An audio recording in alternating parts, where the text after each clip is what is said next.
अरुण को माइक दे रहा हूं। राम जी का एक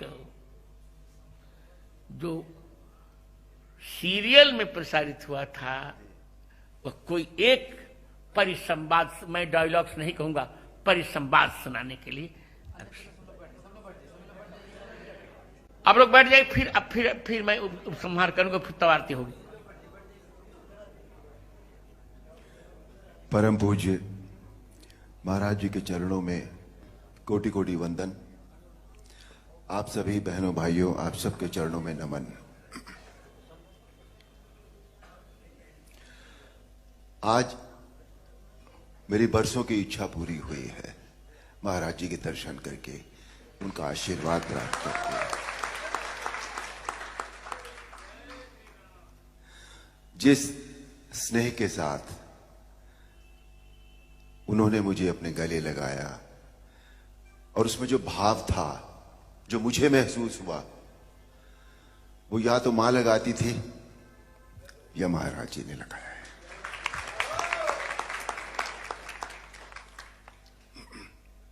महाराज जी की आज्ञा हुई है रामायण का एक परिसंवाद सुनाने की।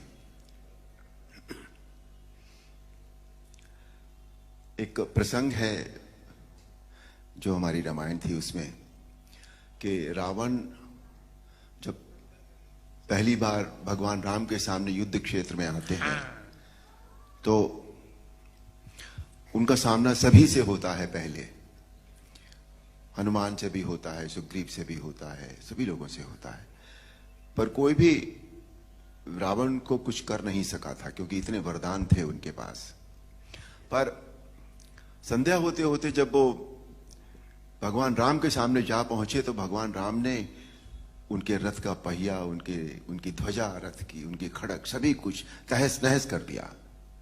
और एक पल ऐसा आया जब सदैव रथ पर चलने वाला रावण धरती पर खड़ा था, और तब भगवान राम ने उनसे जो कहा वो प्रस्तुत है।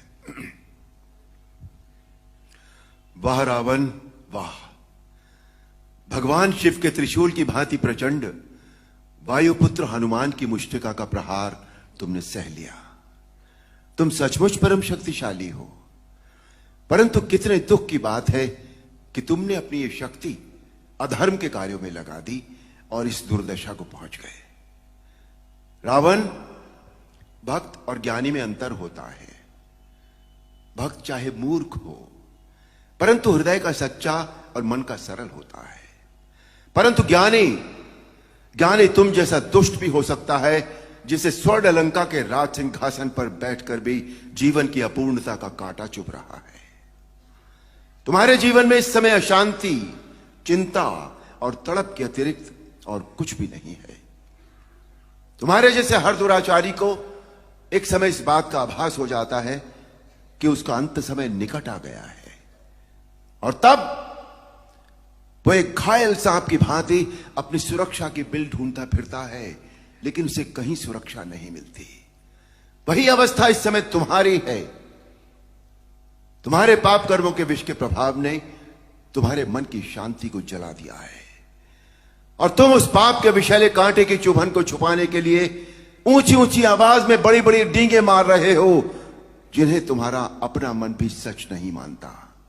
रावण, इसी का नाम है दुर्दशा। रावण, युद्ध जीतने के लिए धर्म और आध्यात्मिक शक्ति की आवश्यकता होती है। पाश्विक बल और अस्त्र शस्त्रों की गिनती से युद्ध नहीं जीते जाते। तुमने एक समय लक्ष्मण से कहा था कि तुम्हारे यहां कोई नीति, न धर्म की नीति होती है, न युद्ध की नीति होती है, परंतु हमारे यहां युद्ध का भी एक धर्म होता है। हम निहत्थे शस्त्रहीन शत्रु पर कभी वार नहीं करते। यह है रघुवंशों की वीरता। तुम इस समय अपमानित अवस्था में, शस्त्रहीन अवस्था में, केवल शत्रु की दया के कारण जीवित हो, इसी का नाम है दुर्दशा। अब जाओ, कल फिर शस्त्र लेकर आना। और अगले दिन हम सब जानते हैं, आप सब जानते हैं, अन्याय पर न्याय की जीत हुई, अधर्म पर धर्म की जीत हुई, अनीति पर नीति की जीत हुई और असत्य पर सत्य की जीत हुई। बोल सियापति रामचंद्र की जय। महाराज जी, आज मैं तुम्हें क्या दूं? महाराज जी, आपने इतना ही दूंगा। तुमने बंद आंखों से मैंने राम जी को देखा है और तुम मेरे छोटे भाई हो, से तुम जान के बोल रहा हूं, आप नहीं बोल रहा हूं। यदि तुम चाहोगे तो जगत गुरु रामानंदाचार्य होने के नाते मैं तुम्हें राम मंत्र की दीक्षा अवश्य दूंगा। अहो भाग्य महाराज, अहो भाग्य स्वामी। बैठिए बैठिए, 2 वाक्य बोल के फिर विश्राम। जो वाक्य अरुण जी ने आज राम जी का जो परिसंवाद सुनाया, उसका श्लोक है वाल्मीकि रामायण का। प्रयाहि जानामि, बहुत अच्छे। प्रयाहि जानामि रणार्दितस्तम, इसी का परिसंवाद सुना रहे थे। प्रविश्य रात्रिंचर राजलंका, आश्वस्य निर्याहि रथी च धन्वी, तदा बलम प्रेक्षसि मे रथस्थ। और अब यही बात, प्रयाहि रावण लौट जाओ, जाना में रणार्दितस्तम, मैं जानता हूं तुम युद्ध में थक गए हो, जाओ प्रविश्य, हे रात्रिंचर राज, राक्षस राज, लंका में प्रवेश करके आश्वस्त थोड़ा विश्राम करके रथ लेकर धनुष लेकर फिर युद्ध में आओ और फिर मेरा बल रणांगण में देख लेना।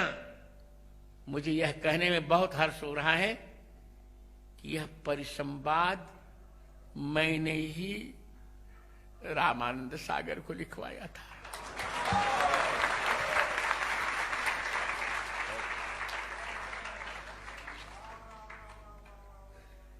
तो अब चलते हैं। मैं अपेक्षा करूंगा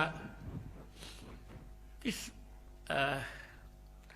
आयोजन के संयोजक मेरे पुत्र कल्प कृष्णचंद्र ठाकुर भी अरुण जी को मंगलाशासन देंगे।